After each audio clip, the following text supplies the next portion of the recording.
Assalamualaikum warahmatullahi wabarakatuh. Perkenalkan, nama saya Irmawati Kasman, guru SMA Negeri 8 Luhu Utara, peserta pembatik level 3 tahun 2024. Pada video pembelajaran kali ini, kita akan membahas tentang proses sintesis protein. Namun, sebelum kita masuk ke materinya, mari kita simak terlebih dahulu tujuan pembelajaran berikut ini. Hai student, tahukah kalian bahwa untuk tetap sehat, tubuh kita itu membutuhkan banyak zat. Salah satu diantaranya adalah protein. Maka dari itu, tubuh kita perlu membentuk yang namanya protein. Pernahkah kalian bertanya, mengapa tubuh kita harus membentuk protein? Protein di dalam tubuh kita memiliki peranan yang sangat penting. Di antaranya, berperan dalam proses transport membran, pembentukan enzim, pembentukan kekebalan tubuh, dan masih banyak lagi yang lainnya.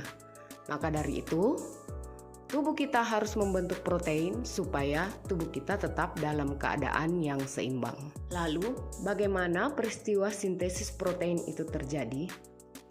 Secara umum, sintesis protein terdiri atas dua tahapan, transkripsi dan translasi.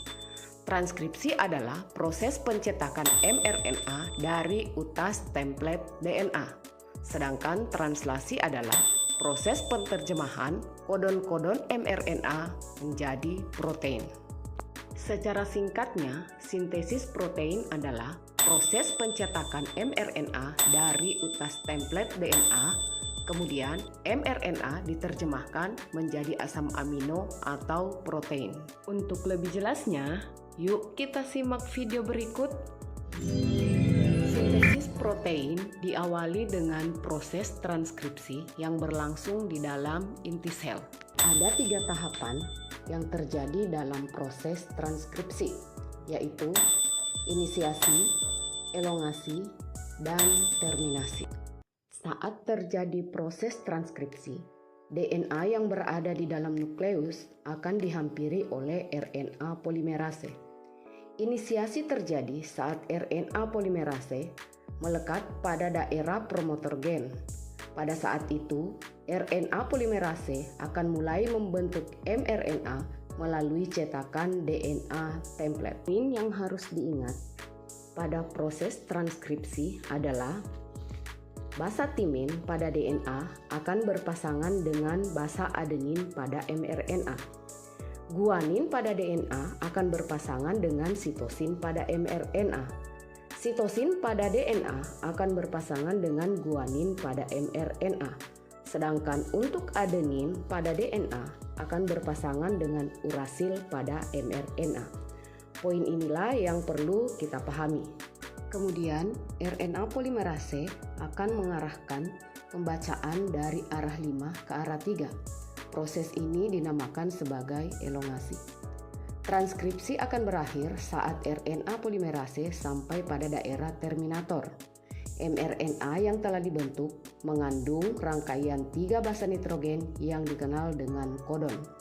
Selanjutnya, mRNA atau yang lebih dikenal dengan kodon tersebut akan meninggalkan nukleus melalui pori-pori nukleus menuju sitoplasma untuk memasuki tahapan translasi. Proses translasi akan dimulai setelah mRNA sampai di sitoplasma. Sama seperti transkripsi, translasi juga terdiri atas tahapan inisiasi, elongasi, dan terminasi. mRNA mengandung kodon yang berperan sebagai cetakan untuk menyusun protein. Tahapan inisiasi dimulai saat ribosom subunit kecil terikat pada mRNA. Ribosom subunit kecil ini akan bergerak dari arah 5 ke arah 3 dan ketika sudah menemukan kodon AUG, tRNA yang membawa antikodon UAC bersama dengan asam amino metionin akan menempel pada mRNA. Kemudian, setelah tRNA terikat pada mRNA, maka ribosom subunit besar akan datang dan terikat juga bersama dengan ribosom subunit kecil untuk melengkapi proses inisiasi. Ribosom subunit besar memiliki 3 daerah, yaitu daerah A aminoasil atau akseptor site, daerah P atau peptidyl site, dan daerah E atau exit site. Pada saat proses elongasi, asam amino yang lain akan dibawa pada rantai mRNA oleh RNA transfer dengan membawa antikodon. Selanjutnya, asam amino yang baru akan memasuki daerah A. Ikatan peptida akan terbentuk di antara kedua asam amino pada daerah P. Saat itu, ribosom akan berpindah ke template kodon lain yang ada pada mRNA. Terus, tRNA yang telah melepaskan asam aminonya akan berada di daerah E dan bersiap untuk keluar. Kemudian, daerah A akan bersiap untuk ditempati tRNA yang baru. Untuk mengetahui asam amino apa yang dikode oleh kodon, maka dapat dilihat di tabel triplet kodon. Siklus ini akan berulang sampai pada tahap terminasi. Terminasi terjadi ketika salah satu dari 3 stop kodon berada di daerah A. Kodon ini dikenali oleh protein yang dikenal sebagai rilis faktor. Saat rilis faktor memasuki daerah A, secara otomatis polipeptida akan rilis dari ribosom dan ribosom pun akan berpisah dan bersiap melakukan translasi yang baru. Nah, polipeptida inilah yang dikenal sebagai protein. Berikut ini ada tantangan untuk kalian terkait dengan proses sintesis protein.